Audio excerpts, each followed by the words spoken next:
ఆంధ్రదేశాన్ని ఏకం చేసి పరిపాలించినటువంటి మొట్టమొదటి రాజవంశం శాతవాహనుడు.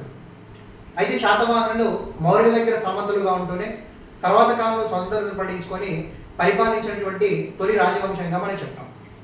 శాతవాహనులకు సంబంధించినటువంటి రాజ్య స్థాపకుడు శ్రీముఖుడు అని చెప్తాం. శాతవాహనుల కాలంలో స్వతంత్రతను ప్రకటించుకొని పరిపాలించినటువంటి మొట్టమొదటి రాజు ఈ విధంగా మనం చూసుకుంటే మొదటి శాతకర్ణి అని చెప్తాం. శాతవాహనంలో అందరికన్నా గొప్పవాడు గౌతమపుత్ర శాతకర్ణి.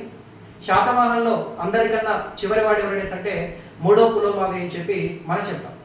శాతవాహనుల యొక్క పరిపాలన గురించి మనకేంటనేసి అంటే ఉన్నాగర్ అండ్ అందో శిలా శాసనాలు మనకైతే చెప్పారు.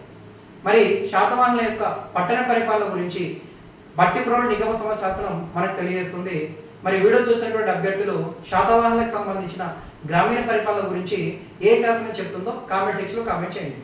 Thank you.